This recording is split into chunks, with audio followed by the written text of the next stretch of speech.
This is the stuff you really like to play. Yeah. Yeah. 3.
I remember hearing these in like the 60s. When New York Roads. It was probably like 11 or 12 years old. I remember hearing these things.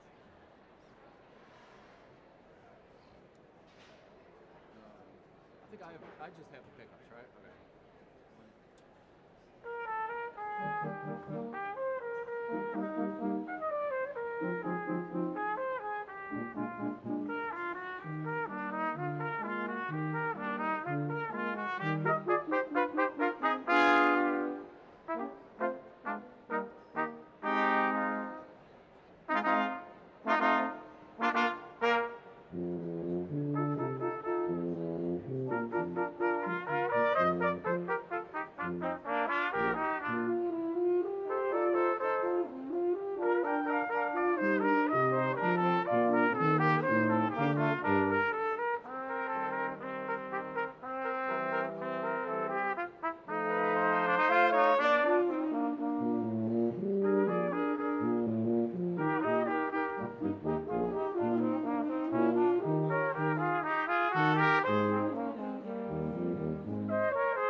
So focus, number one.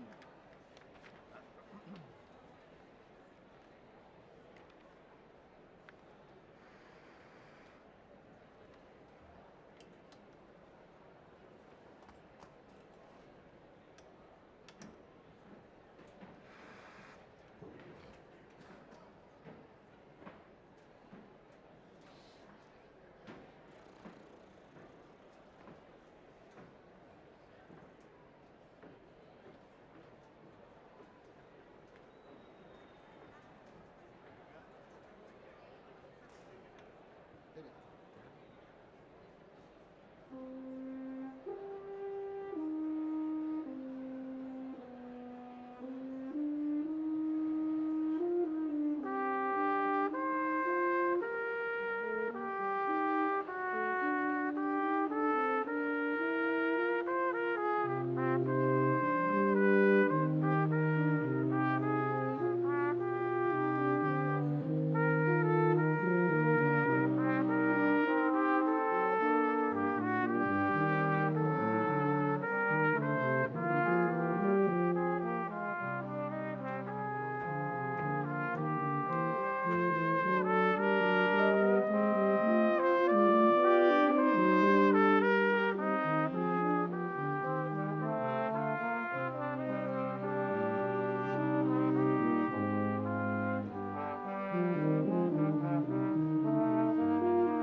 What time's the procession?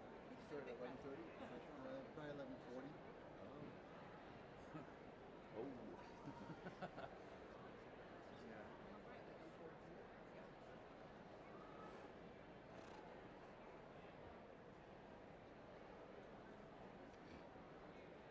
Mm-hmm. 16th century Carmina.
You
guys ready?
I get for looking at you.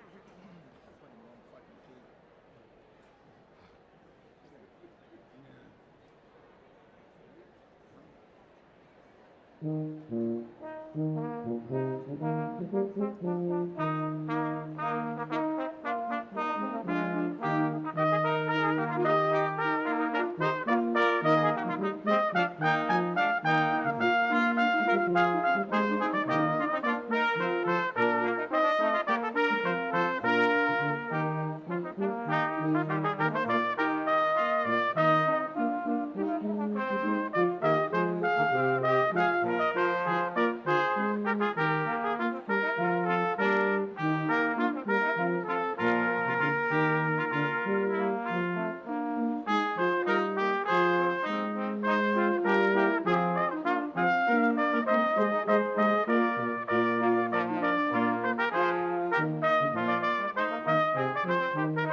That was a great opportunity to get lost.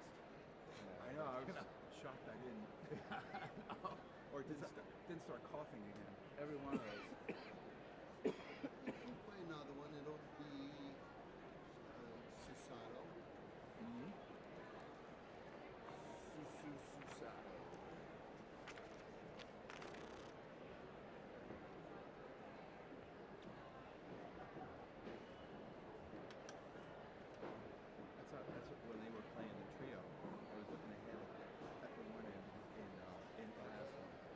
to make sure session ready, pump, and then trumpet two, and then you're going to start playing the banner. I do that shit all the time. You know? It's like all the time. And this is when the first one said went back to the first one. Okay. Faster on that. So first one all repeats, second one, and then we go back to the top. Okay. You've done this before. Yeah. When we used to play in Cornet Cycle Ensemble, we wouldn't play the Saltarell. We would just play the run, and then we'd go back and play it faster.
Seems like there should be a horn after that. Yeah, right. Like how those are like the Barnaby and all that, and Renaissance dances and all that kind of stuff. Yeah.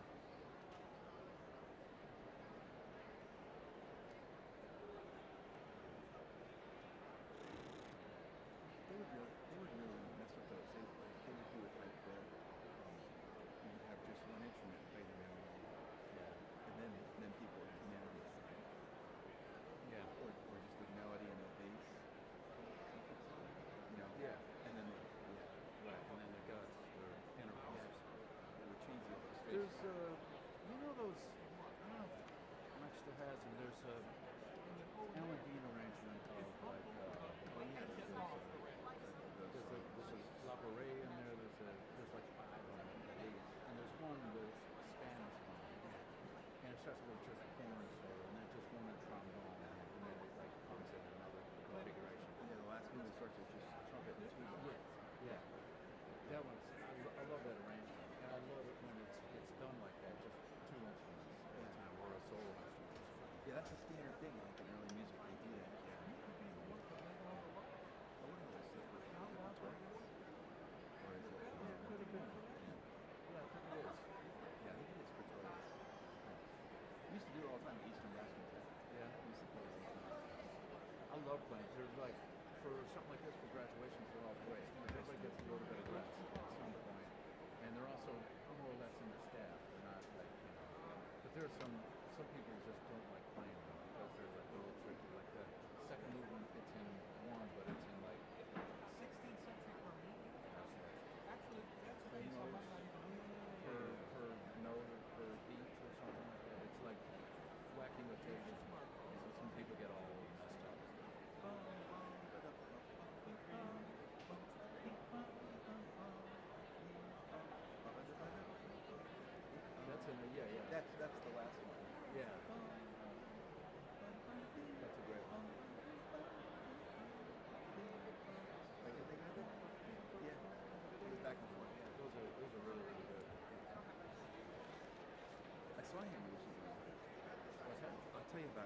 him Oh, recently, yeah? yeah. How's he doing? Great. Yeah, good. Love that guy. Can't help but love that guy.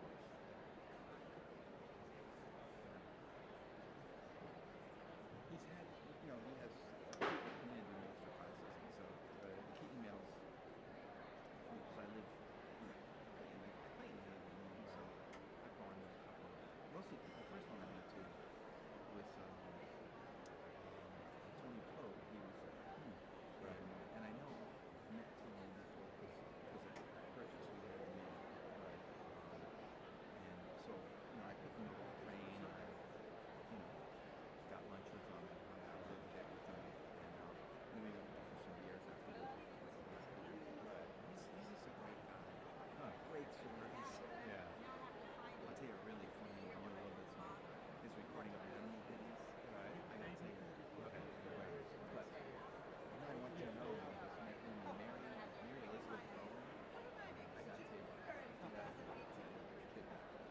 Huh.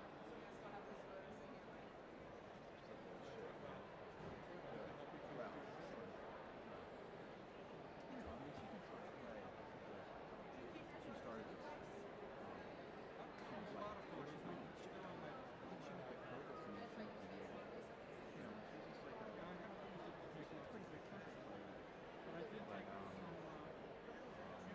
but not like amazing. If she was in Europe, she totally,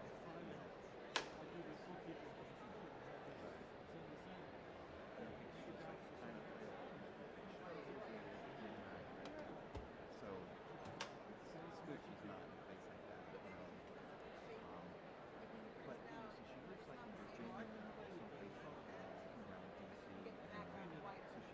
So she started this women's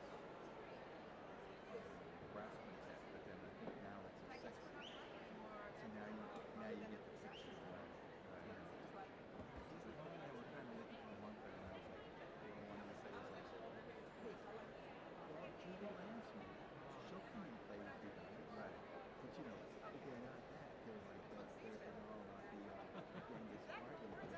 But you guys, fucking Judy Lansman walking out. Right. We want to see you for tonight, right? Right. Right. And of course, I gotta run out of here. Yeah. Playing heads above everybody, yeah, just inside. Yeah. I'm gonna move on. Yeah. I know she'd get a big part of City? Right. Right. all the blues. No. Winning. Right. Get out my phone right here and take some pictures of it. But it's just so yeah. I gotta tell you about it. I mean, I know, but I don't know. I don't think they Well, know. it's not. You can look it up. But the thing is, she would say, oh yeah, we get together like 2 days before because they're from If you want to play it for us during break, I'd love to hear it. I might have to practice. Okay? It's kind of like hearing somebody play Flight of the Bumblebee on the tuba. It's like one of those crazy things. Yeah. Are you close? I'm close. Close. Not there yet. I mean, she's really anyway, yeah. Anyhow, so she said we get together, a few days before we host and then music when you be playing, we get together 2 days before and I haven't in a little while. like Eastern Mass. I mean, that's why I wanted to talk to you about it. It was like, we were just doing it trying to get stuff like the way we play, right? And then you guys are just Did that happen yet? When is that? Wednesday, Friday. I remember there was before one of the times we auditioned for Number for No, I thought I was, but now I'm 7 days a week. I take Thursday and Friday off so that I can Or have 5 weeks, 7 days a week. my meniscus untorn. It's crazy. Yeah, unsustainable, but yeah. No. Yeah, it is. Yeah. I don't know, but not which for is me. good. Yeah, but when you're like that age, and Yeah, when you're that age, yeah, it's great. you make enough money to live, and you're trying to do something. Right? It's the hours Yeah, and you're out. I mean, it totally makes sense. Yeah, They'll give yeah. you twilight anesthesia. I mean, my Walk son's a out bass with a player. cane. Exactly. He does it as a hobby, obviously, But then stay off for a couple like, days. he could be a Don't carry the tuba on your back for a couple of days.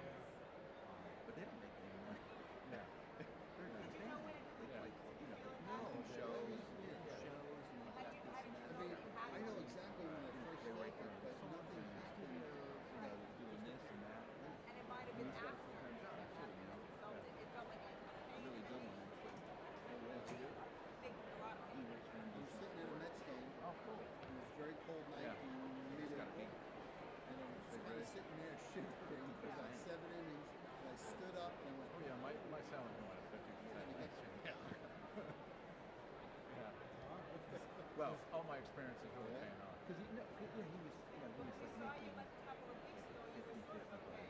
You were in so pain. 50% now. You were He's getting not used bad. to now it. he's bothering now me. he's starting to make Yeah. now he's starting to make like It grown was up bothering me, movies. but I didn't know what it Yeah. was. That's good. He's 28. Yeah. Wow. And he went to state college. He's got a degree in communication. Wow. That's good. He's got no student loan debt. That's nice. That's good. He's got a name. But I'm just saying, like the music thing, right? So like if we get together and we're Unbelievable. it's like Only on a day when I have to get out of here right on time. Get a, you gotta be kidding me. And then like when we were in What time do you have to be? like the Well, purchase group and we were rehearsing Andy like Bowles, we do Andy Bowles? our first Andy is recital. also playing. So if I'm not there right when it Master starts, Davies, it Loud starts. Ace. But fanfare for the coming man is at 3. They call it. Where does it, where is it? I'm Massapequa. What time do you have to be It's there? just called as brass quintet. Brass quintet, yeah. Calls too, but I call them Media full. my hope is to be in my seat for 3 That's o'clock. hard. And if I don't make it, start it out. This Peter Master Davies is the hardest thing I ever played. All right, we're I close. would imagine. Yeah. Anyway, we rehearsed like for a whole year. So we can, if it like goes, I think the first time we played this one twice, we only played the second one. There, and you played Soul Switch. Oh, part. okay. We play one twice. At the Well, beginning, you indicate. Yeah, I'll tell you, but that's what we'll do. Okay. Let's do that. 1 second. Gotta get the coldness on my horn.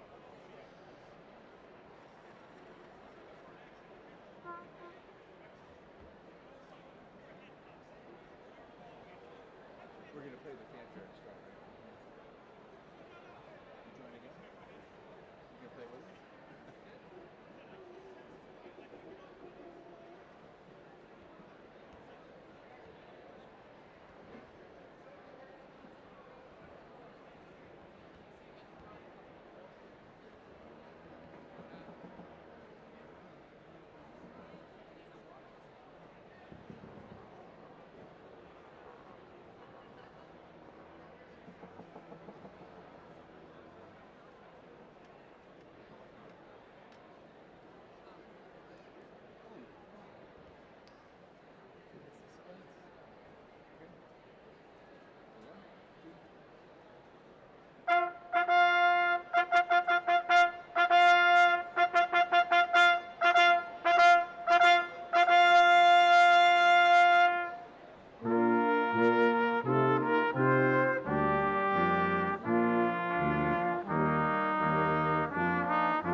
Good afternoon. I'm Larry Cunningham, the Vice Dean of St. John's University School of Law. On behalf of University President Conrado Bobby Gempesaw, the Board of Trustees, the University Administration, and the faculty and administration of the law school, it is my great privilege and pleasure to welcome you to the 2018 commencement exercises for the School of Law. Please remain standing for the national anthem and for the invocation, which will be given by Joseph Oliva, class of 1994, General Counsel, Secretary, and Vice President for Administration for St. John's University, and a permanent deacon of the Catholic Church.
Lord, we gather today and offer you our praise and thanksgiving for bringing us to this day and this moment of great celebration.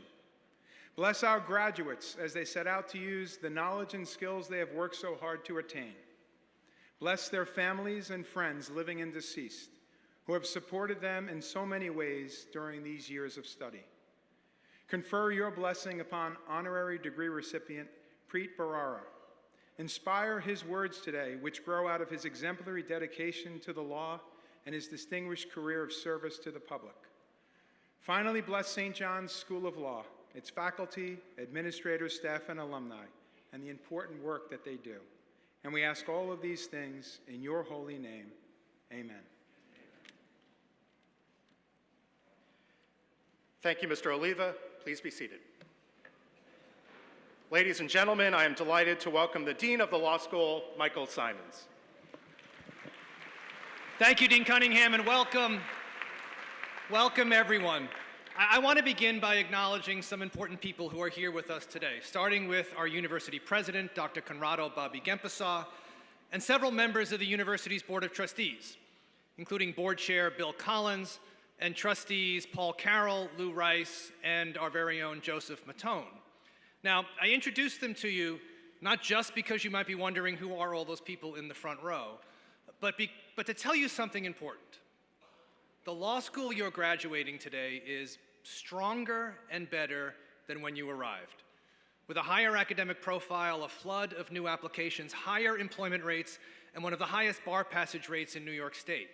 Now, there are many reasons why St. John's Law is so strong, but one important reason is unwavering support from university leadership and the Board of Trustees. So Mr. Collins and Dr. Gempesaw and trustees, thank you for believing in and supporting the law school. I also want to acknowledge our alumni, many of whom are here with us today, including our new Alumni Association President, Steve Gartner, who you'll hear from later. 90 years after St. John's Law graduated its first class, we are blessed with an alumni network that is vast, loyal, and very supportive. And you are now part of that network. That's another reason why the law school is so strong. The St. John's Law family knows how to treat each other, how to support each other, how to mentor each other, how to hire each other, how to pay it back and pay it forward. A third reason that St. John's Law is so strong is sitting on the stage behind me, our faculty, your teachers. I want to especially recognize our Grand Marshal today, Professor Christine Lazaro, and our Faculty Marshal, the Student-Selected Professor of the Year, Mark DiGirolami. And I would ask them and all of my faculty colleagues to please rise to be acknowledged.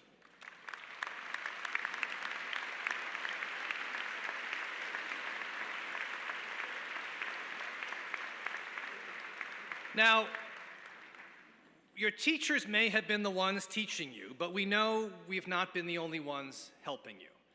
You got here not alone, but with the help of your families and friends, your parents and grandparents, your spouses and children, your boyfriends and girlfriends, all the people in those seats who have loved you and supported you along the way. So before we go any further, I think it would be appropriate for our graduates to stand up and give your families a rousing cheer of gratitude. Let them hear how thankful you are.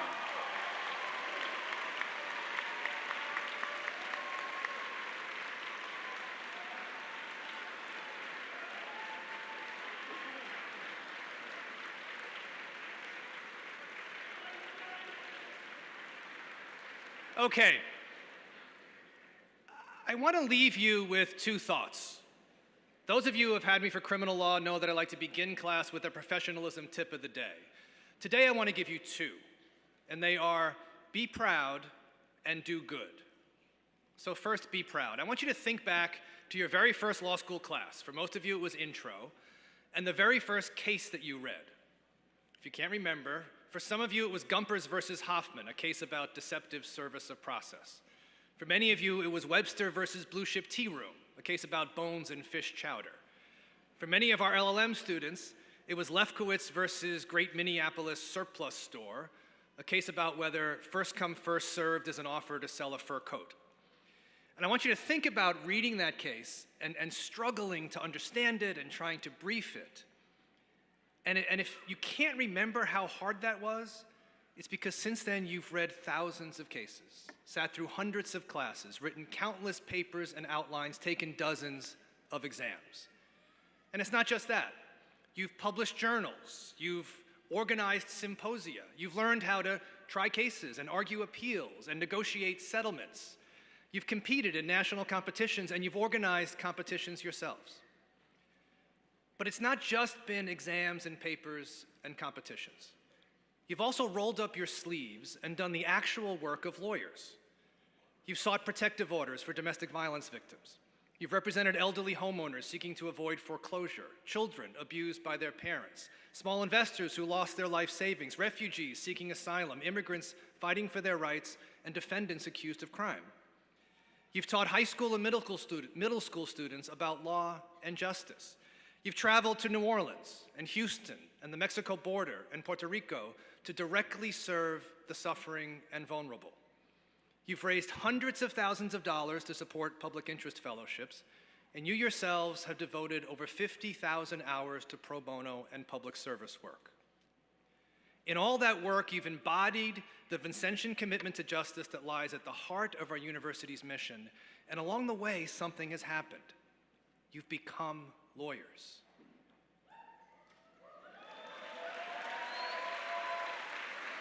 There is this little thing called the bar exam, and get right back to that tomorrow, please. But the formal part of your legal education is complete, and you are ready to begin your careers, ready to join our profession, ready to be lawyers. That is a tremendous accomplishment. We are all proud of you, and you should be proud too. And that gets me to my second point, your second professionalism tip of the day. Yes, you are ready, but the process of becoming a lawyer, of building your career, of making your path is just beginning. And as you make your way, you will be faced with both challenges and opportunities. And by challenges, I don't just mean the challenge of finding a job or passing the bar or winning the case or closing the deal. Those are real challenges, to be sure. I mean the challenge of doing the right thing, of using the power of our profession, your power as a lawyer, as a means to achieve justice. That is a challenge that you will face every day of your career in everything that you do. But your career will also present you with extraordinary opportunities. And I don't just mean the opportunity to do well and end up well off. I mean the opportunity to do good and to end up better off. And if you take that opportunity, if you meet that challenge, then you will have built for yourself not just a career, but a life of which you can be truly proud. And now, so that we can show our pride in you, I ask the graduating class of 2018 to please rise to be acknowledged.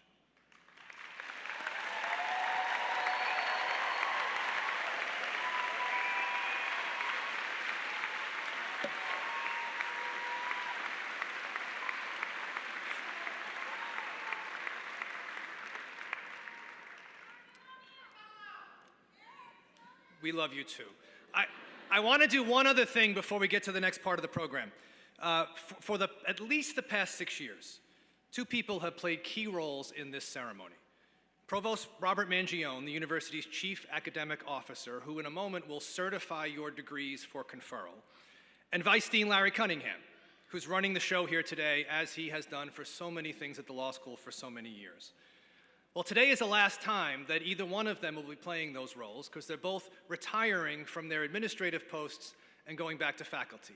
Dr. Mangione to the pharmacy faculty, Dean Cunningham here at the law school. Both have been key partners in the success of the law school over the last 6 years. And I would ask them both to stand, and I would ask you to help me acknowledge and thank them for everything they have done.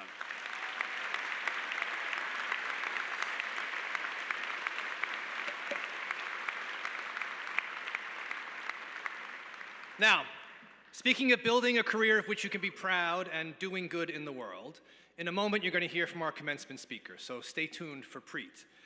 But first, we have to induct him into the St. John's family. And so, Chairman Collins and President Gempesaw, as Dean of the Law School and with the approval of Provost Mangione, it is my pleasure to present the candidate for an honorary degree, the Honorable Preet Bharara.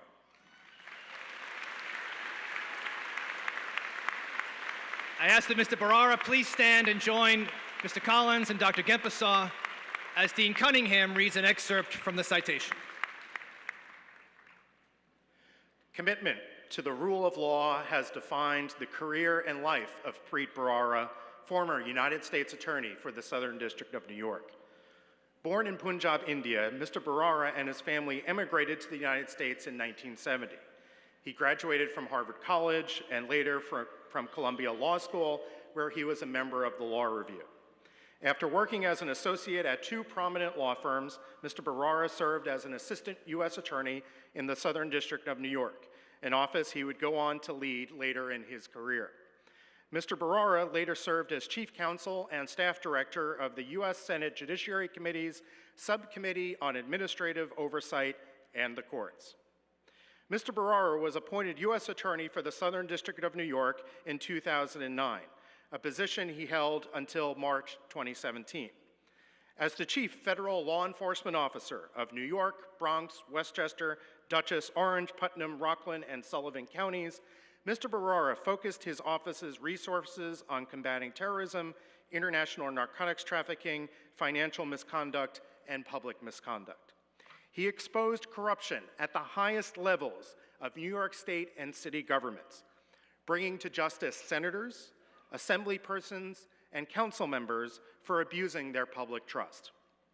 He also prosecuted those who had perpetrated securities, tax, and pension frauds. He looked out for the most vulnerable citizens, bringing high-impact civil rights cases to ensure that the rights of prisoners and the disabled were protected.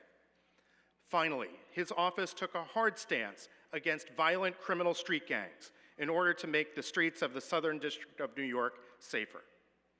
So, the New York Times dubbed Mr. Bharara as one of the nation's most aggressive and outspoken prosecutors. Last year, Mr. Bharara joined the faculty of New York University School of Law as a distinguished scholar in residence. He is also the executive vice president of Some Spider Studios, for which he hosts Stay Tuned with Preet, a podcast on issues of justice and fairness. Mr. Bharara has used his voice to advocate for justice, against corruption, and in support of public service. Throughout his life and his commitment to public service, Mr. Bharara has exemplified the ideals of St. John's Vincentian mission of service to others. Accordingly, today, with pride and pleasure, we confer upon the Honorable Preet Bharara, honoris causa, the degree of Doctor of Laws.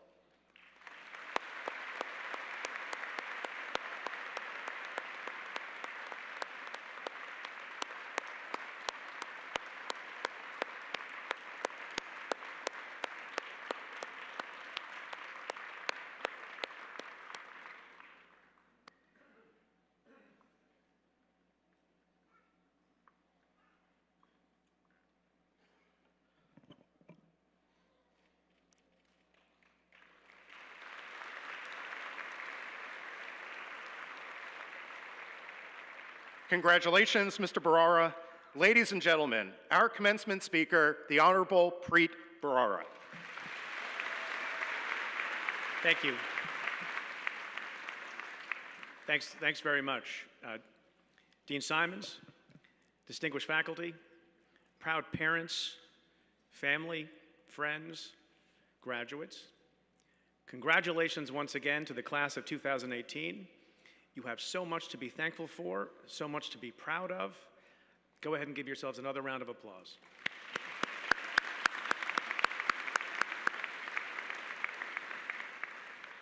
Now, I do feel a little bad being up here in front of you, and it's not because I no longer have subpoena power, although I feel bad about that. I feel bad accepting this honorary degree, undeserved, but I feel bad because I did a lot less to earn my degree than you did to earn yours, so please forgive me. Before I get to my main remarks, and I have three small bits of advice, one of which overlaps with what the dean said.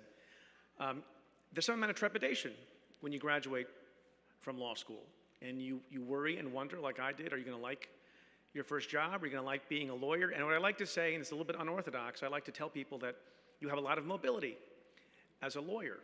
If you don't like your first job, you can go to another job. If you don't like being a litigator, you can become a corporate attorney. If you don't like being at a firm, you can go in-house somewhere. You can even leave the law altogether and do something else. And I worry when I say that family members are going to start throwing things. What are you talking about? Leave the law? You know, as a law school graduation, we spent a lot of money. I know you didn't spend any money on your degree, Preet, but we spent some resources. But a quick story that I like to tell. So I went to law school, as you heard. My brother also, my only sibling, went to law school. We both went to Columbia. We both went to law firms thereafter. He went to a big firm, then a small firm. I did the same thing. And then he got the business bug. He decided he didn't want to be a lawyer anymore. And at some point, I thought, you know, it would be nice to continue in public service like I had been, and I'd become the United States Attorney. And I figured that I have won the competition within my family for most impressive son of immigrant parents.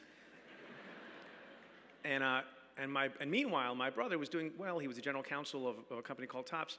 He announces to the family that he is going to use all his savings, quit his job, and start a new business. And so what business is that? He's like, I'm going to sell diapers. You can imagine how proud my parents were, who were already upset that neither of us had gone to medical school. And so my brother, overnight, went from being, you know, a distinguished lawyer at a publicly traded company to selling with his best friend diapers on the internet under the slogan, and this is true, we're number one in number two. So, you know, so there are different paths that you can take. His path, incidentally, allowed him to be able to say, not that long after he started the company, guess what? Amazon bought our company for $540 million. Oh, now you're impressed. You're like, oh, poor kid brother. It's basically his way of saying, you know, hey, bro, I see your whole U.S. attorney thing, and I raise you $540 million. So you have choices. Look, so today is graduation day, and graduation means transition. For many of you, it means a transition from 3 years of taking loans to 300 years of paying them back. But it's also a transition from academia to actual practice. And that can be jarring because it entails a dramatic change in perspective. It means going from the abstract to the concrete. It means going from the grand to the granular. In law school, you dance with hypotheticals. In practice, you dine on reality. And so the law may first be learned in an ivory tower, but its effect is felt by flesh and blood people, often frail and frightened and human, who will have to rely against their will on lawyers like you for help to save their home or their job or their reputation. They will have to depend on you for a deal to close or a patent to issue or a criminal to be brought to justice. That is a titanic responsibility, and it should be both exhilarating and terrifying at the same time. Lawyers often hold the lives and livelihoods of people in the palms of their hands, and it will take more than book learning to do right by people who have no choice but to depend on you. No treatise can teach you how to coax a witness too terrified to testify, or how to challenge a foolish client who wants to lie to the government, or how to motivate a company to do the right thing. But these are precisely the kinds of human challenges that lie ahead of you, just on the other side of that diploma. The fact is, much of what will determine whether you are a success or a failure, whether you make a mark or leave no impression, resides not here in your brain, but here in your gut and here in your heart. Every great and influential lawyer, which I hope you all aspire to be, has always had not just an agile mind, but also guts and heart. And so along those lines, as I said, I have just 3 modest pieces of advice to offer this afternoon. It's pretty basic stuff, really, and it's this: seize opportunities to lead people, to be a good person, and to serve people other than yourself. Now, these things may sound self-evident, but I can tell you after 25 years of practice in public service, these common sense principles are not demonstrated often enough. That's sad and it's unfortunate.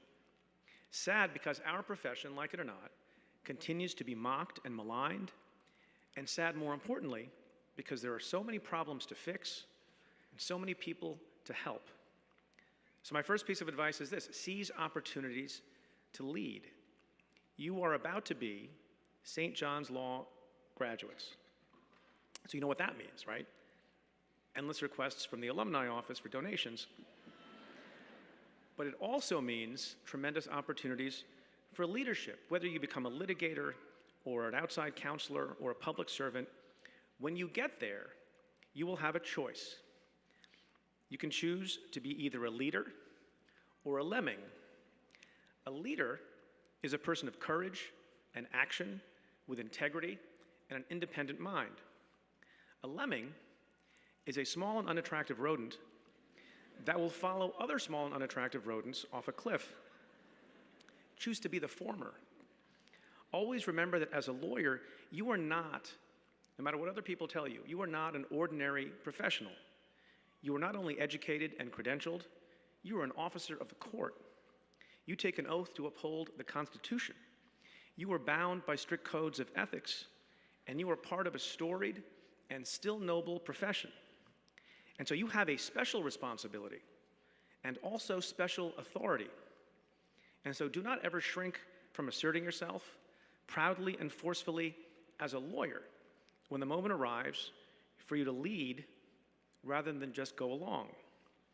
And let me tell you, you will have these moments, probably sooner and more often than you think. And it will be heart-stopping and difficult.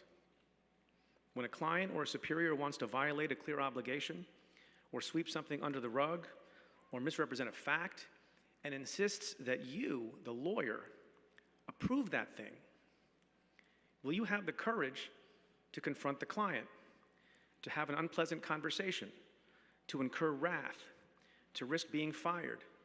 Will you have the courage to walk away? As some of you may know, once upon a time, about a year ago, the President of the United States called me, and I refused to call him back because I thought it was inappropriate and unethical. 20 hours later, I was asked to resign, and I am proud of what I did, even if it meant losing my job, because it was the right thing to do.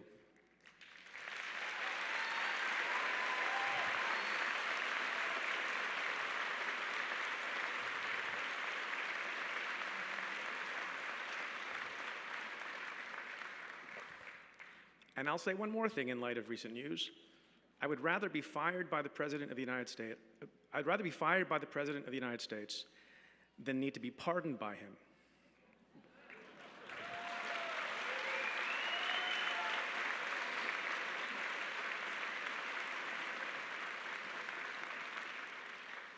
So the kind of leadership I'm talking about is not always easy. It can be hard. It can be harder than any exam you've ever studied for, harder than any class you've ever taken. But that's what it means, I think, to be a leader rather than a lemming. And as the famed lawyer-statesman Elihu Root once put it, quote, "Half the practice of a decent lawyer consists in telling would-be clients that they are damned fools and should stop." I dare say we need more of that. Not nearly enough members of our profession today heed that admonition. Not nearly enough. You can fill entire stadiums with lawyers who are satisfied by simply being rubber stamps and providers of cover so long as they are paid well for it. And while they are enriched, the rest of us are much poorer for it because the consequences of that attitude are, over time, catastrophic. I can tell you, as the former U.S. Attorney in Manhattan, that in scandal after scandal after scandal that you read about, and in tragedy after tragedy, if someone had just spoken up, or sounded the alarm, or refused to provide dubious legal cover, or simply told the client no, a lot of people would have been saved a lot of pain. We are counting on you to be better than that. So lead, don't just follow. Here's my second piece of advice. Be not just a good lawyer, but a good person, and find opportunities to be good to other people. Sadly, and you all know this, there's a coarsening that has taken place of law practice over time, to the point where some attorneys' first instincts is to attack and accuse and play tricks, and the decibel level is often out of all proportion to the case or controversy at hand. Not every minor litigation or corporate dispute is World War III. The law may be an ass, as Dickens wrote, but lawyers, really, lawyers don't have to be. I am not suggesting that everyone has to be best friends with everyone else, or that lawyers need to be genteel or pull punches. Certainly not. No, we didn't. But I am saying that lawyers need to keep some perspective, even in quote-unquote battle. Always remember that your opponents in a case are not your mortal enemies. They're your adversaries in an admirable system that aspires to treat every participant with dignity and respect. Remember also, not just to be respectful, but also honorable and honest. The best and most effective lawyers that I have ever known, the ones who beat us more often than anyone else, were uniformly above board, not underhanded. They were lawyers, not tricksters, and they were men and women always true to their word. And by the way, everything I have said about your adversaries goes double for your colleagues, whether they're your supervisors or subordinates or your peers. Try to be the kind of colleague that people want to take a bullet for, rather than the kind of colleague that people fantasize about putting a bullet in. I have seen too many lawyers who manage by intimidation and fear, whose default mode is to bludgeon and belittle, and they justify it, you'll hear this, they justify it by claiming to be perfectionists who just demand excellence.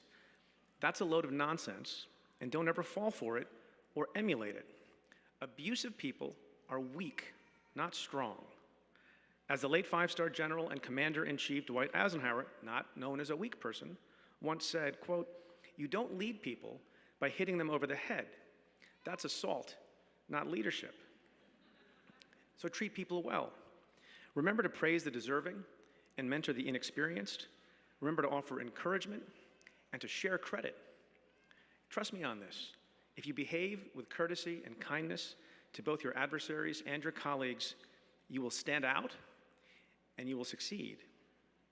My third and final piece of advice should come as no surprise and echoes what the dean said. Find ways to serve other people. That is your great opportunity as a lawyer. There are people who spend their entire lives waiting for the chance to make a difference in their community or their country. For so many, for too many, that opportunity never comes. But every single one of you, simply by virtue of your law degree, will have that chance every single day. And that is a lucky thing. The virtue of serving the public cannot be overstated. Not only does the world benefit, but you benefit too. Tell me anyone who has spent time in public service who hasn't loved it, who hasn't learned from it, and who hasn't advanced in their profession because of it. A lawyer in public service is one of the great win-win propositions in the history of propositions. You grow and gain, and the world gains too. Now, it may be that some people don't think to try because they wonder what difference can they make just by themselves. They perhaps worry that their contribution might be too small to be worth the effort and the sacrifice. And to those people, I say it is worth remembering the words of Edmund Burke, who once observed, "Nobody made a greater mistake than he who did nothing because he could only do a little."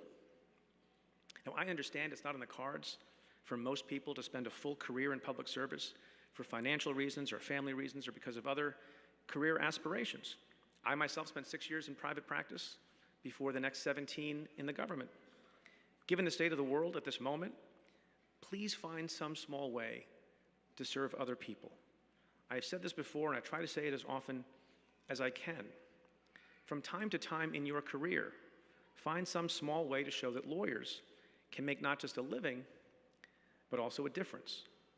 Find some small way to show that lawyers can work the occasional little miracle. Find some way to show that at a time when so many cynics believe that so many attorneys are either demons or devils, that lawyers can sometimes be angels too.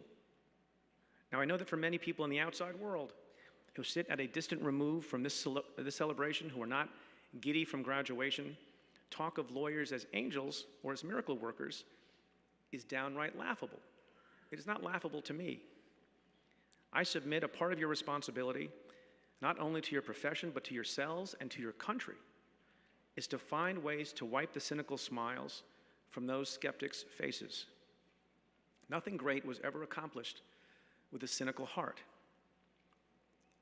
Many decades after he served as the U.S. Attorney in my district, more than a century ago, after also serving as Secretary of State and War, Henry Stimson described the challenge for people who might wish to make a difference in the world. And Henry Stimson said this, quote, "Let them have hope and virtue, and let them believe in mankind and its future. For there is good as well as evil, and the man who tries to work for the good, believing in its eventual victory, while he may suffer setback and even disaster, will never know defeat. The only deadly sin I know is cynicism." Close quote. And let me leave you with this thought. Great lawyers have never been more important than now. The rule of law has never been more important than now. And good leaders have never been more important than now. And that means you. Congratulations and good luck.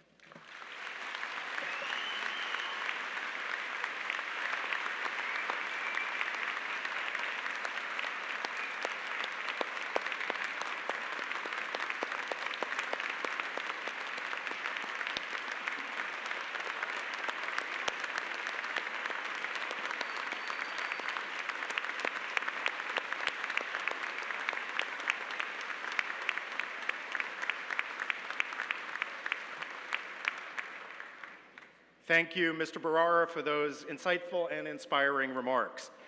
I'm now pleased to call upon Dr. Robert A. Mangione, the University Provost, to certify the candidates for degrees, and Dr. Gempesaw, University President, to confer the degrees. Dr. Mangione.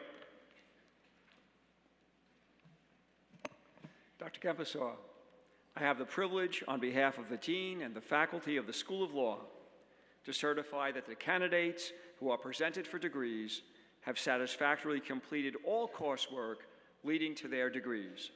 Graduates, please stand.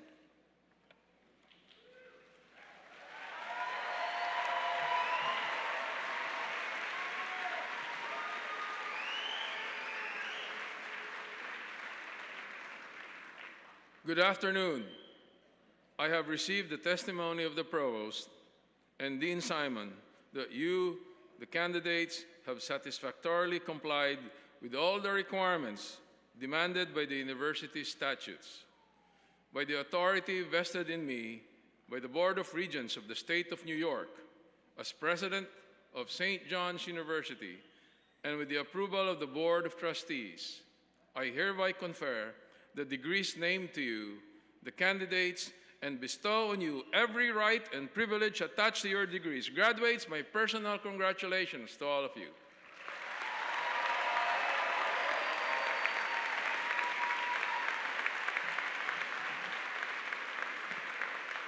Thank you, Dr. Gempesaw and Dr. Mangione. Please be seated. And now, the moment you have all worked so hard and so long for, the presentation of the graduates for individual recognition. I call upon Sarah Jean Kelly, Associate Dean for Administration and Graduate Studies, to present the graduates who today received the degree of Master of Laws. Dean Kelly.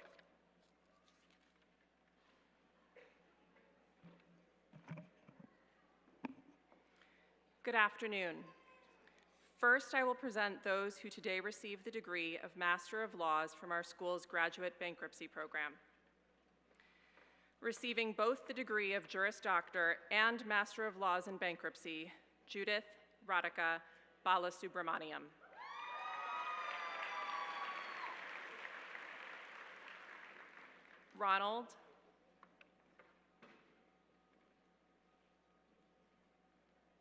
Ronald Shields Cook.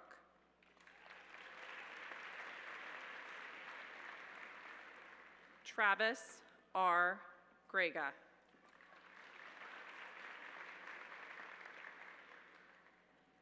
I will now present those graduates who today receive the degree of Master of Laws in Transnational Legal Practice.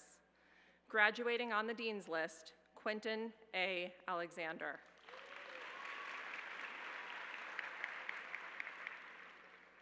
Saleh Mohammed Al-Jurbua. Abdullah Marzak Al-Nefe. Ali Awad Al-Khatani.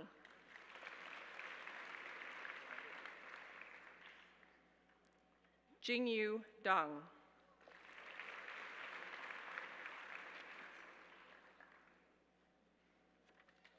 Wael Abdulaziz N. Al-Noisar.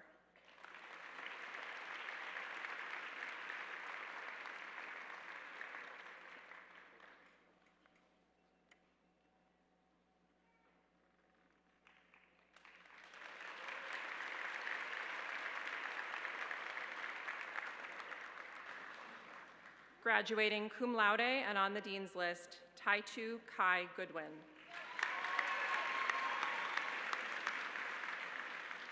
Linka He.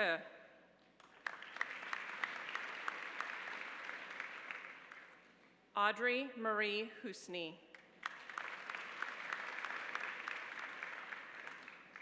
Chi Jin.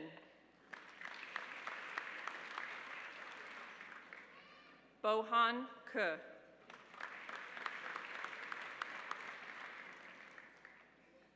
Minjia Lee.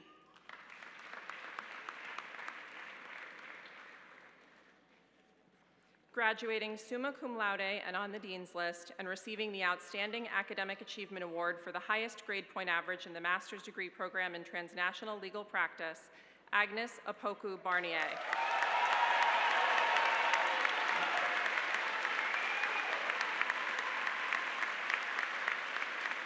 Jens Zablotny.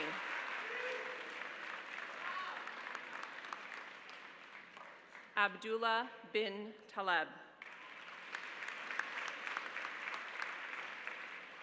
Bofong Wong.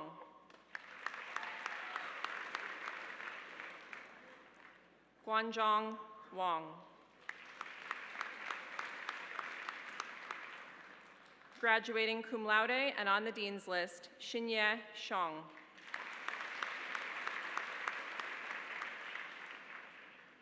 Jiabao Xu.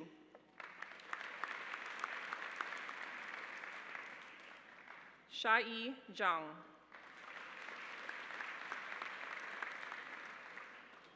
Shiyu Zhao. Yuebing Zhang.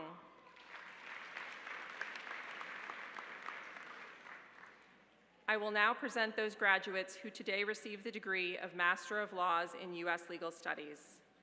Victoria Buyanova.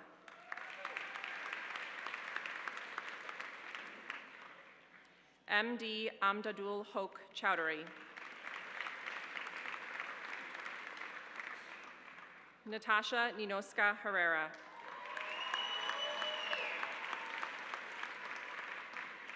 Graduating summa cum laude and on the Dean's List and receiving the Outstanding Academic Achievement Award for the highest grade point average in the Master Degree Program in U.S. Legal Studies, Severio Lamonaco.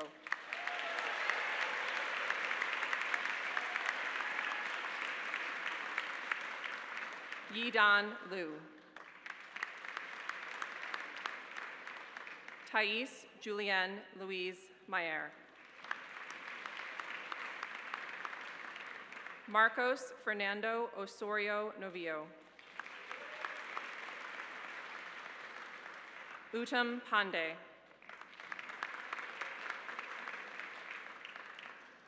Graduating on the Dean's List and receiving the Outstanding Academic Achievement Award for the second highest grade point average in the Master Degree Program in U.S. Legal Studies, Katerina Saggio. Rosanna Stavreska. Uting Zhang.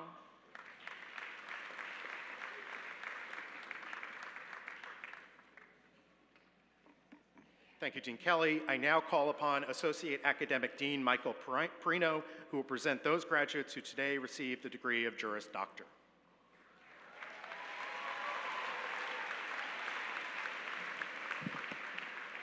Good afternoon, everybody. Each graduate will come up to the stage to be hooded by Dean Simons. Some of the graduates will be hooded by a family member who is also a graduate of the School of Law. Graduating cum laude and on the Dean's List, William Anthony Accordino, Jr.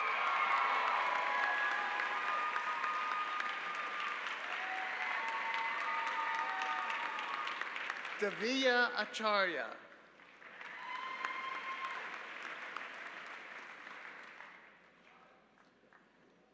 Rahimat Ade Ribigbe.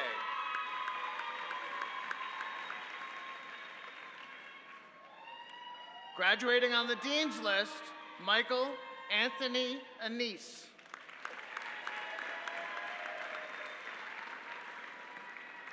Tasnova Emunola.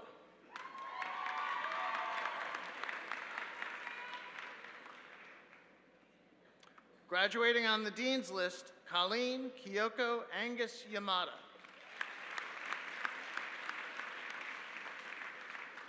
Nicole Atlack.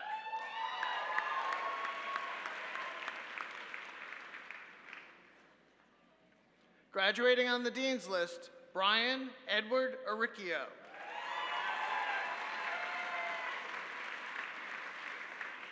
Alicia Wihida Babar.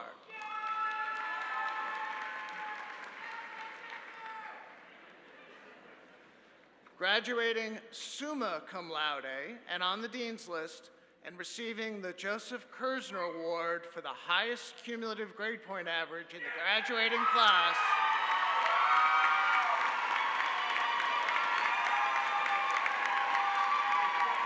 Catherine Margaret Baldwin. Andrew J. Barasiewicz.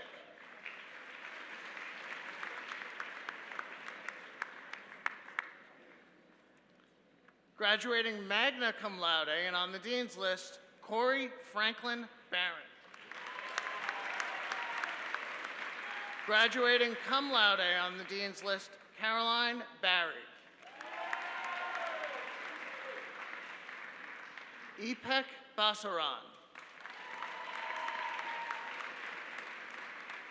Being hooded by her aunt, Diana D'Alessio DeLeo, a graduate of the class of 1993, Gabriella D'Alessio Basili.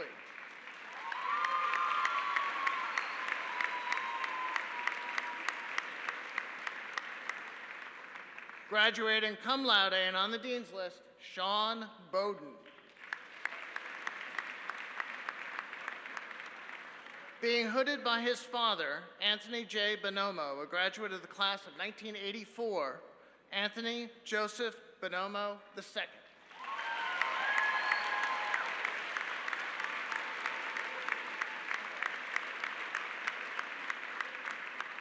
Jenna L. Bontempi.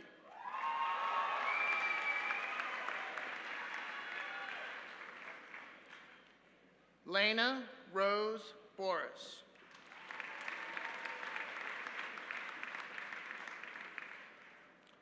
Nora Bujida.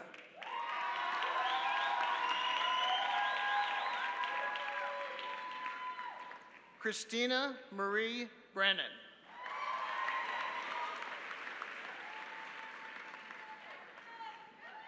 Being hooded by her niece, Lindsay Davison Nay Joy, a graduate of the class of 1988, Mackenzie Joy Brennan.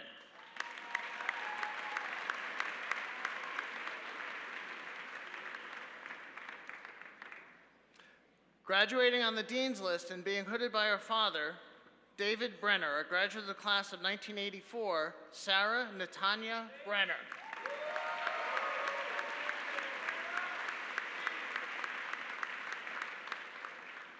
Nia Yael Broner.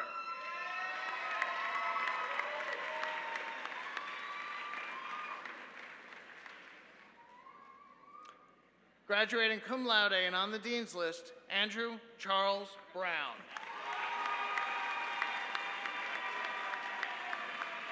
Gregory C. Brown, Jr.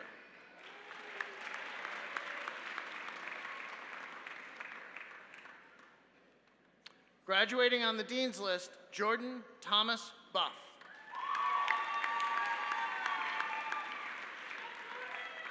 William Vincent Burke III.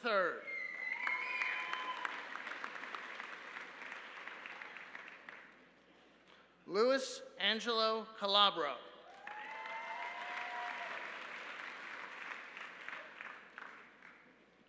Brittany Alexandra Calzone.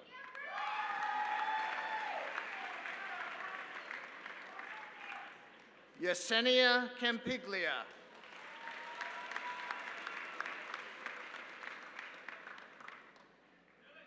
Kristen Luttrell Campos.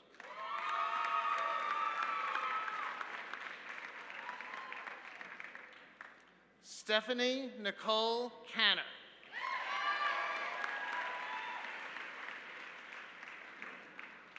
Graduating on the Dean's List, Ashley Cardenas.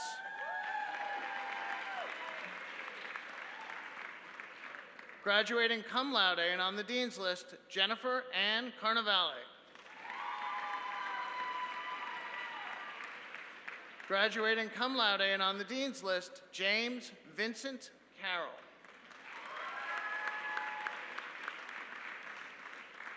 Graduating on the Dean's List, Maria Grace Casamasa.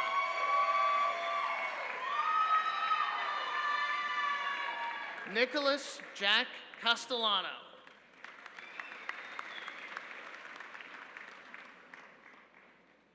Keith Sabato Catucci.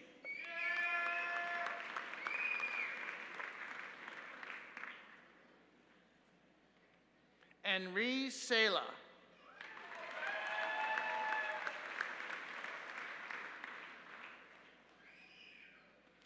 Chloe Chung.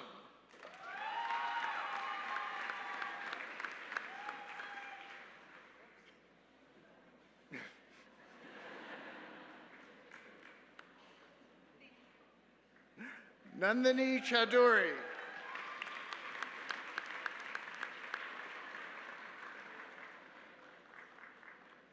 Andreas Euripides Christou.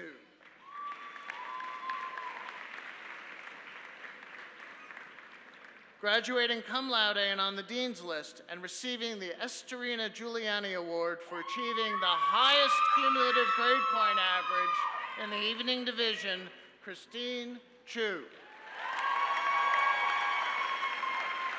Graduating on the Dean's List, Stephanie Chung.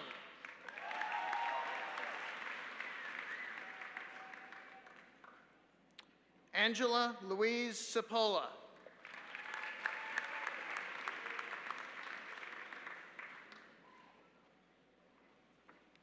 Madeline E. Collins.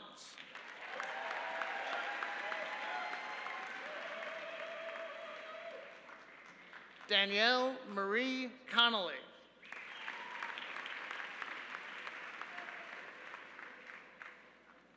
Richard Jonas Cordero.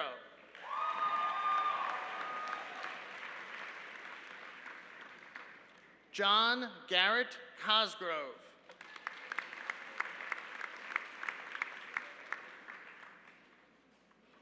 Dylan Thomas Coyne.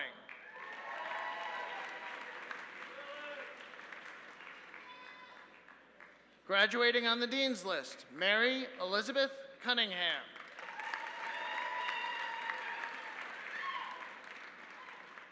Stephen K. Catanaro.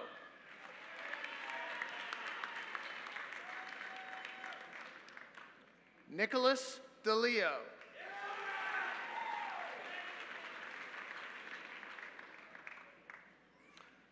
Being hooded by her mother, Margaret Issa Daly, a graduate of the class of 1989, Leanne Daly. Ms. Daly is the granddaughter of the late Jugub Issa Jr., a graduate of the class of 1957. Kushbu R. Dave.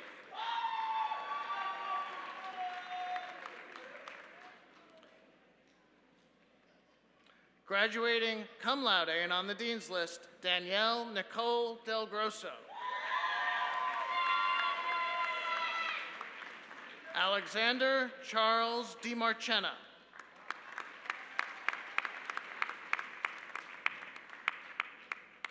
Graduating cum laude and on the Dean's List and being hooded by his uncle, Bart Verderami, a graduate of the class of 1964, Michael Anthony DeRosa.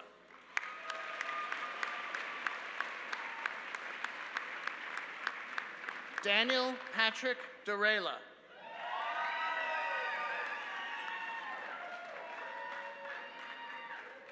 Jonathan Patrick DeBari.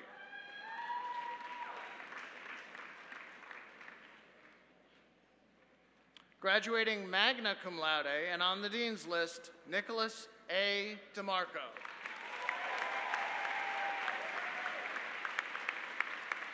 Ryan Patrick Dolan.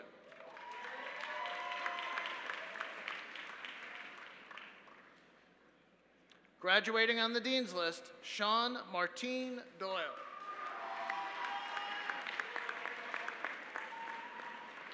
Brian William Driscoll.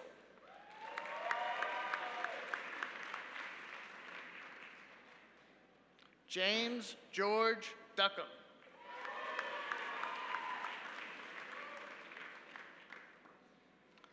Christine M. Durant.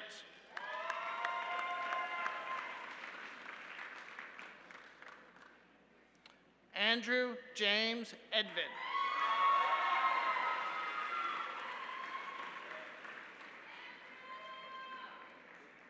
Julia Pratanya Escobar.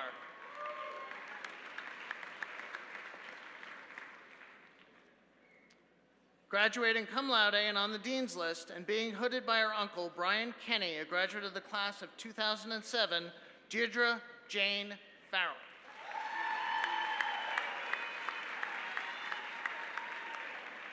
Denise Marie Feliciano.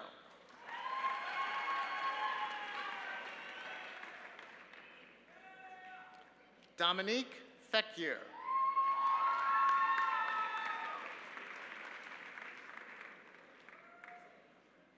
Aaron David Fine.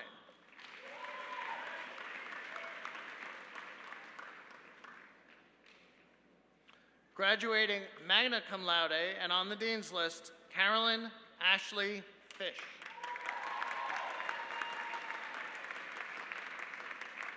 Benedicto Fitanzo III.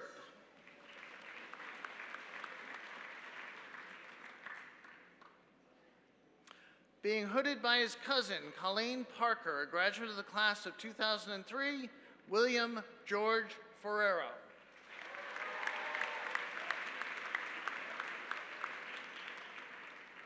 Michael M. Fufidio.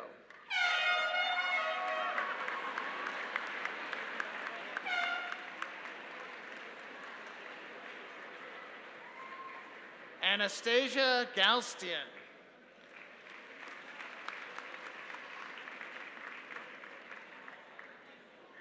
Jonathan Ariel Gastworth.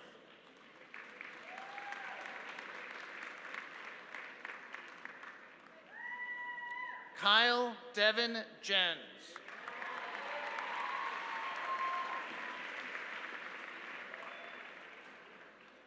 Philip George.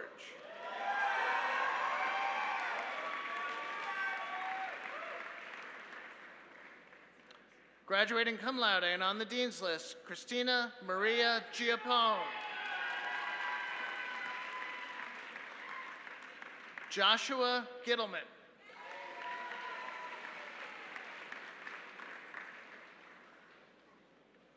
Bryant Joshua Gordon.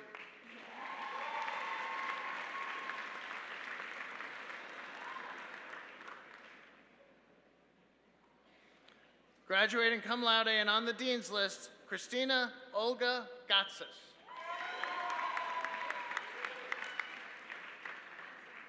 Graduating on the Dean's List, Lauren Danielle Gross. Samantha Marie Guido.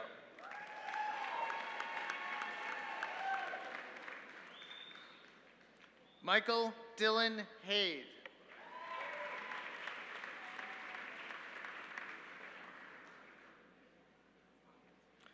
Desta Hailu.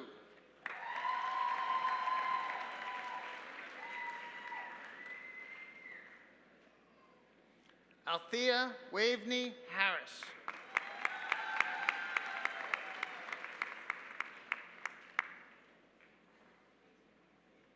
Mirielle Eve Rose Enriquez.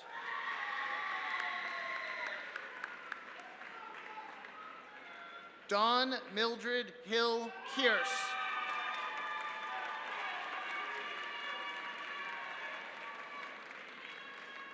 William Hoffer.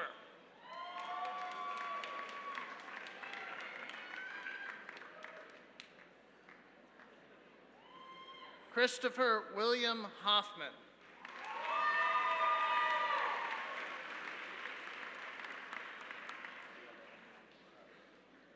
Michael Hoffman.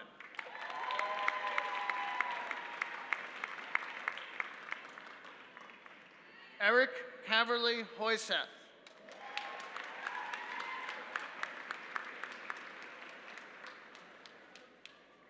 Connor Colbert Horan.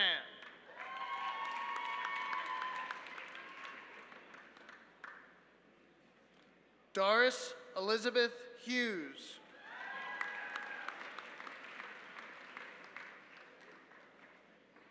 Sarah Elizabeth Jackson.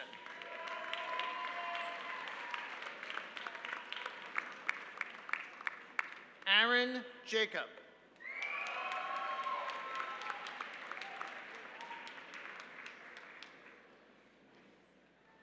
Konstantinos Katsionis.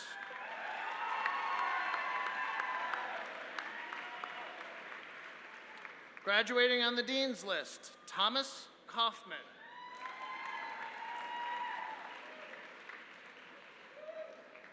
Joshua Dae-Jig Kim.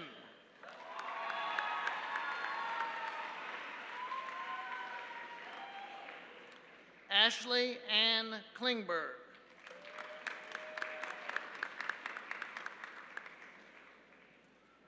Georgia Kosmakos.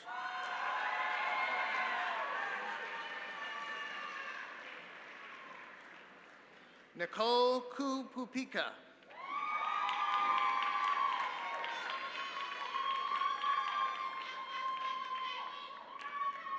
Being hooded by her sister, Amanda Curti, a graduate of the class of 2015, Dana Lauren Curti.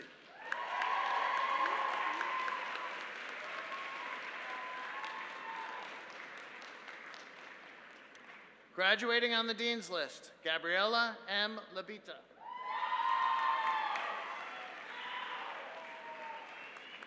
Dylan Matthew Lakowitz.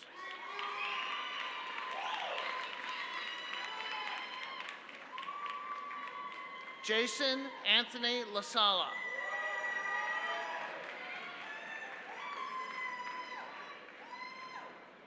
Being hooded by her father, Thomas J. Lavin, a graduate of the class of 1983, Amanda Michelle Lavin.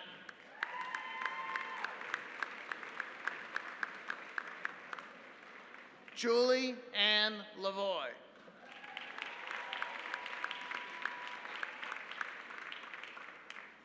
Jonathan Theodore Lerner.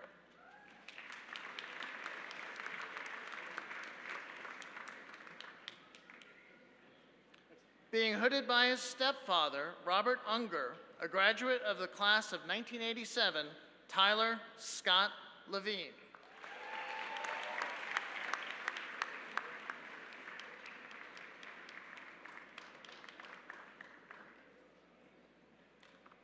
Gerasimos Demetrios Liberatos.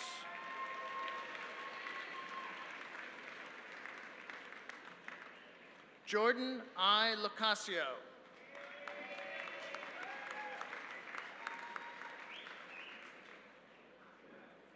Vasilios Demetrios Lolis.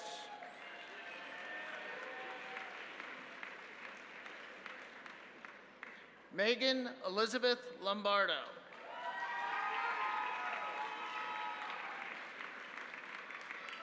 Mark Stephen Lucarelli.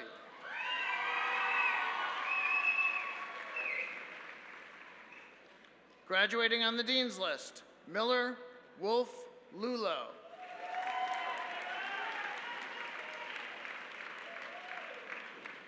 Regina Patrice Lynch.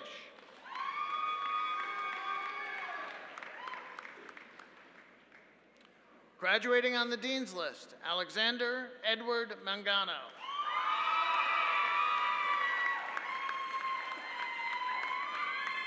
Graduating cum laude and on the Dean's List, Jason Paul Mansman.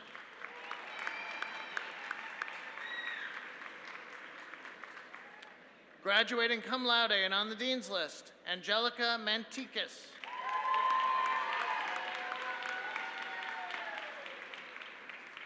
Graduating magna cum laude and on the Dean's List, Michael Dominic Manzo.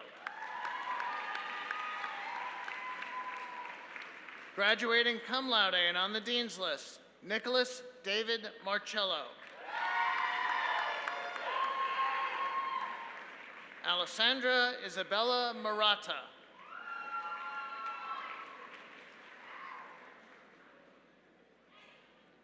Matthew Stephen Martin.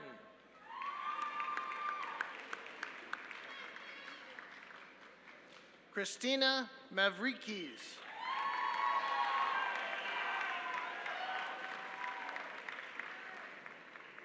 Michael Joseph Dowd McConnell.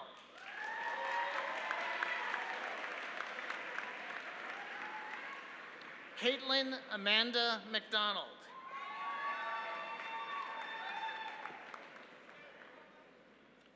Kristen Colleen McGrath.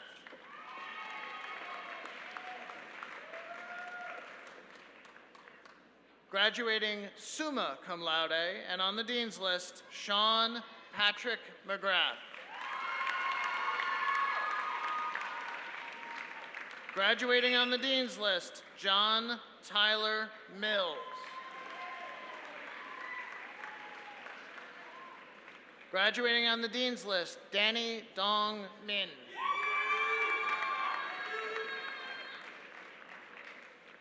Kyle Francis Oakes Monahan.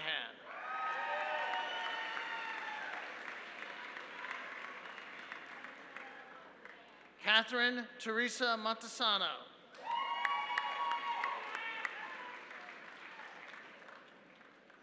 Matthew Edward Moore.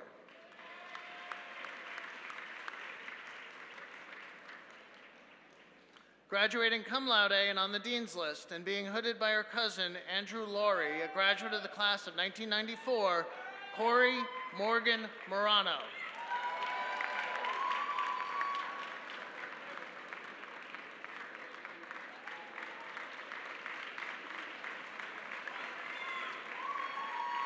Graduating magna cum laude and on the Dean's List, Daniel Logan Morris.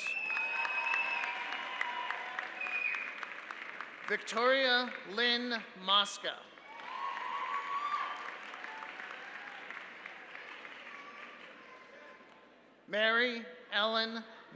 Erin Mary Mullins. Excuse me.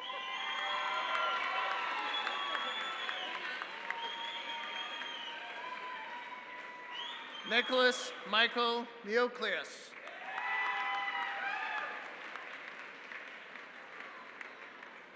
Brianna Nicole Nayland.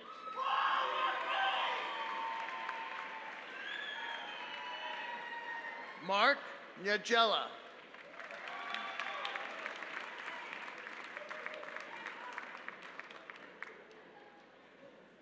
Rich Naranjan.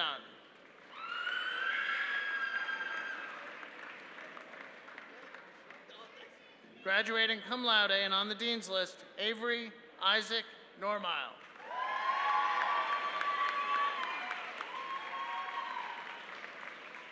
Christine Oberica.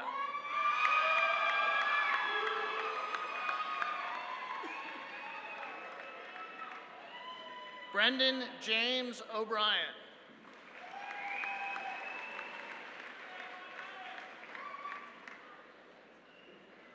John Luke Okerbloom.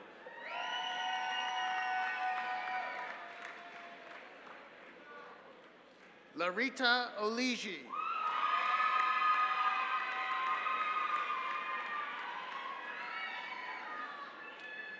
Nicholas Alexander Oliva.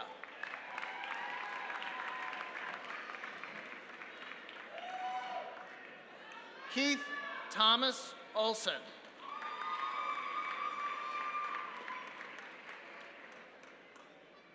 Carl Eric Olson III.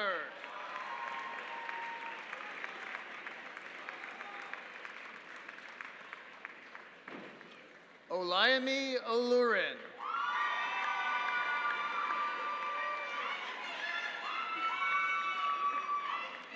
Graduating on the Dean's List, Eileen Kylie Ornoski. Maria Ortega Lobos.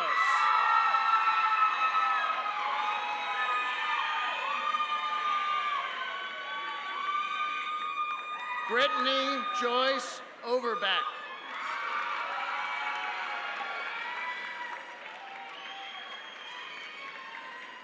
Graduating on the Dean's List, Christina Marie Papatomas. Graduating magna cum laude and on the Dean's List, Melissa Catherine Harris. Kiara A. Perez.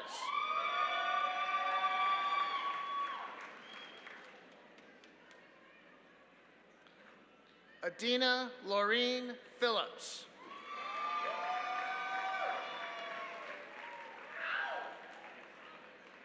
Graduating on the Dean's List, Nicholas James Piacente.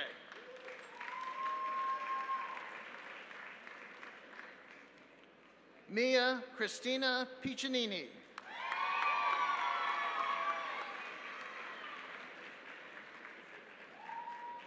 George Pikus.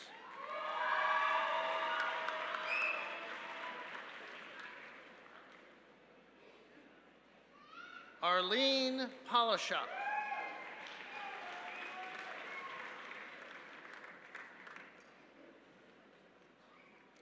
Mark Charles Potak.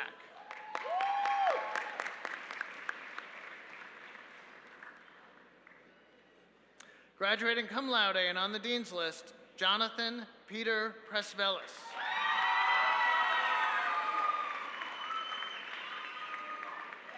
Emily Suzanne Price.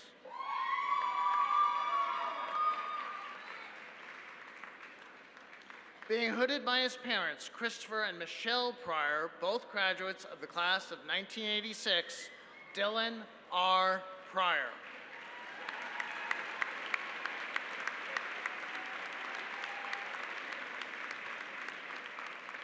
Veronica C. Procida.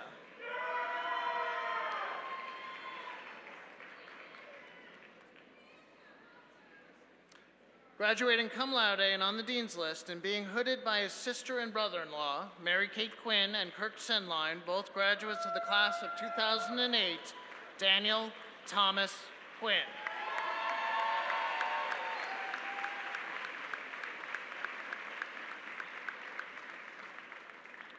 Wida Rahman.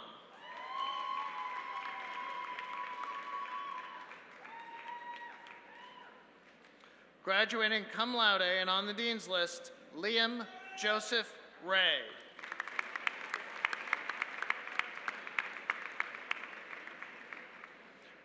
Being hooded by her uncle, John Guglielmo, a graduate of the class of 1981, Nicole Catherine Rende.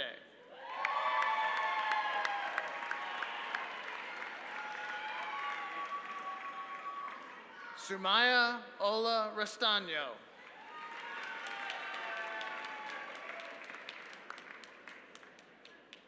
Diana Maria Ricorti.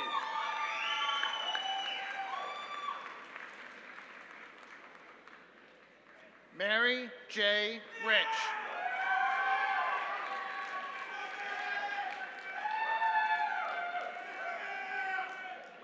Jimmy Rodriguez.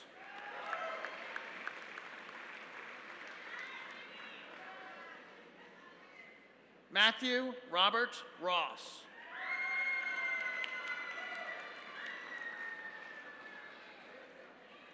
Janelle Irene Rotkamp.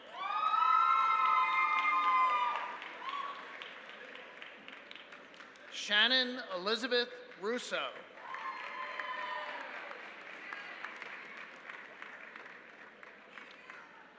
Anthony Joseph Ruzzi.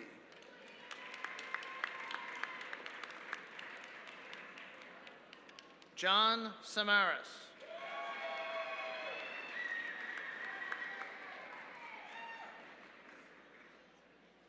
Eugene Georgios Sarantis.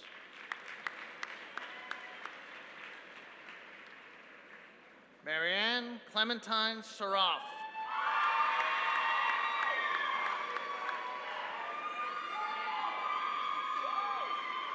Stephen Schlett.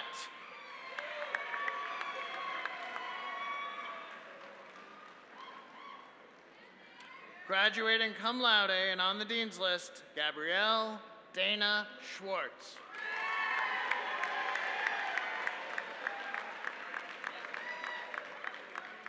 Graduating cum laude and on the Dean's List and being hooded by his mother, the Honorable Ann Shields, a graduate of the class of 1984, and Cindy Giglio, a graduate of the class of 2006, Jonathan Eric Schwartz.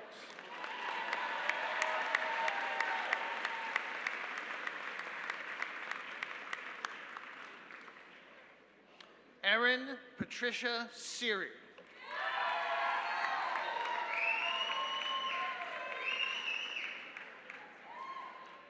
Jillian Amanda Chartrand.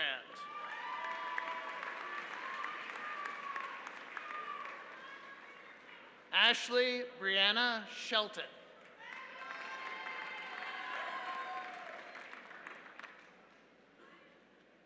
Naresh Singh.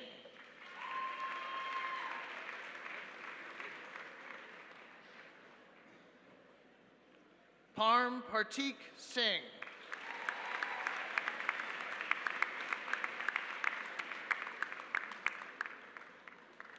Amanda Brooke Slutsky.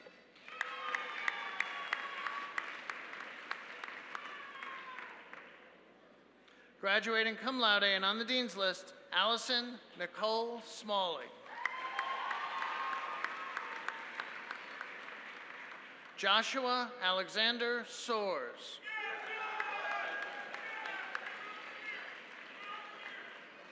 Graduating on the Dean's List, Courtney Creighton Sokol.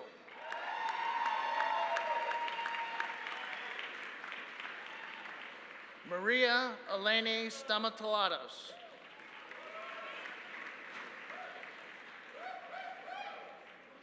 Lisa Marie Strelaw.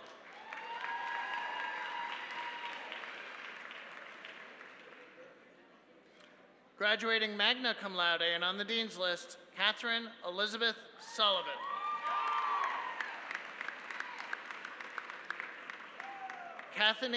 Stephanie Sock Tan.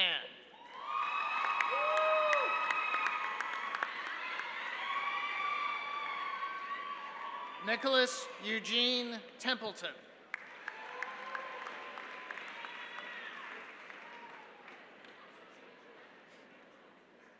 Graduating on the Dean's List, Amanda Ashley Tersini.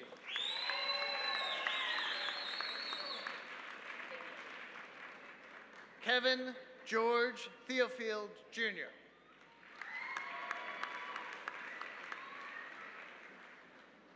Matthew Trezza.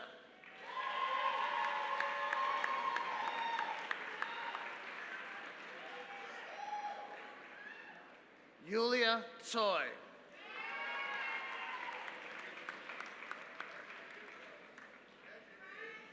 Abella Udogalanaya.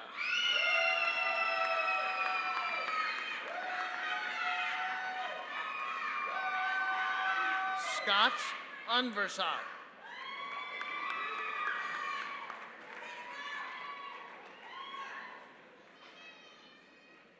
Brianna Elise Vargas.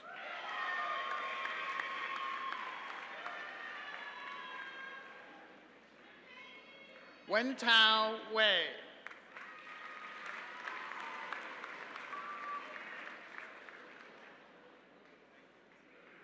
Maxwell Edward Weiss.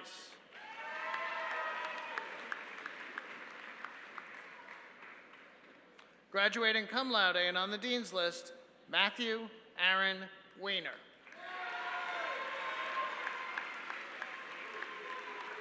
Alexandra Lena Yakshin.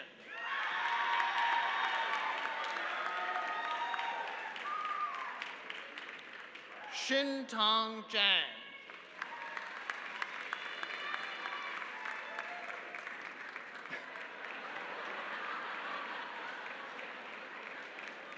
And Shuang Zhou.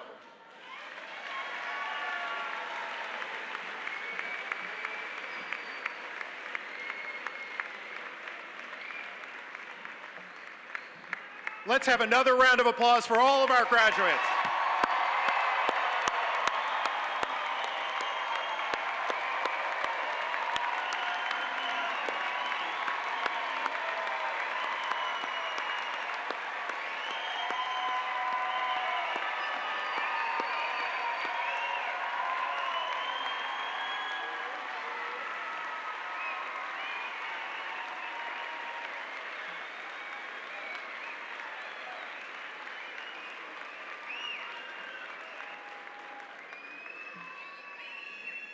And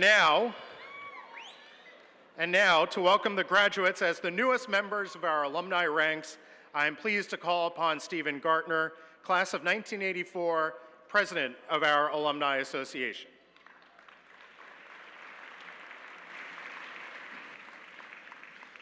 Thank you, Dean Cunningham. It is my distinct pleasure to be here today in my first task as the new president of our Alumni Association to congratulate all of you and to welcome you into the fellowship that is the St. John's Law alumni family. You now stand proudly among so many leaders of the bench and the bar, government, and business. As a longtime alumnus of our law school, I'm going to ask you to do three things today. First, pay attention to and emulate lawyers whose careers exemplify service and dedication to the rule of law. Do that, and someday you may be asked to give our commencement address like Preet Bharara. Second, Be active in our Alumni Association. You cannot practice law alone. And you'll find that our programs and our events are great opportunities for you to build your network and to establish professional relationships. Now, Preet joked with you that your Alumni Association would soon approach you, but I suspect that even he didn't think the ask was going to come this soon. So the third thing I'm going to ask you today is that when you're able to do so, please give back. Give of your time and your resources to help St. John's Law and the many students who will follow you. Come to our alumni events. Make a modest gift. Mentor a student. And most importantly, when you're in a position to do so, hire from St. John's. By paying it forward, you'll make our school that much better, all of us that much prouder, and the title of St. John's Law alum that much more impressive. Congratulations again. I look forward to meeting you as colleagues and fellow alumni at future Alumni Association events. Thank you.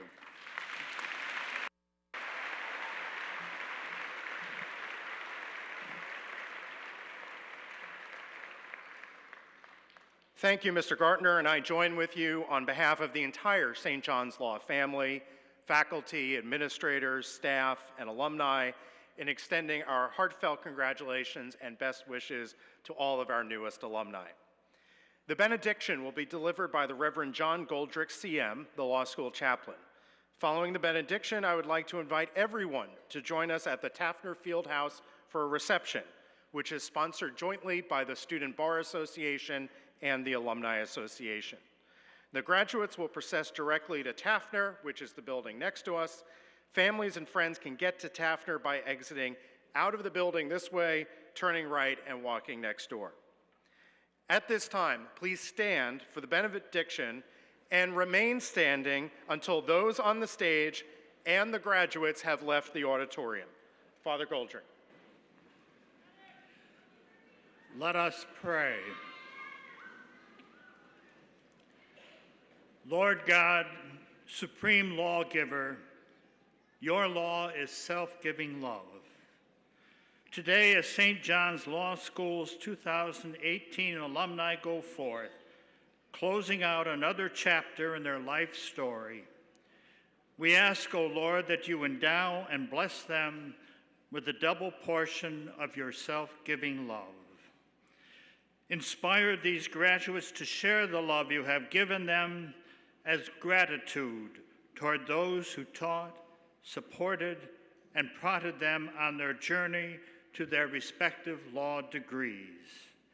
Inspire them to share the love you have given them as respect for the awesome dignity of every person they meet.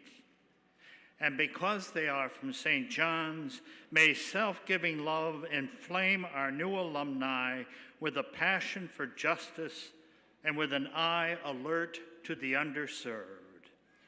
Oh God, it was your creative design that joy be the payback of love. May our alumni find joy resonating through every succeeding chapter of their life story as that story continues to unfold. Please respond, amen. Amen.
Thank you.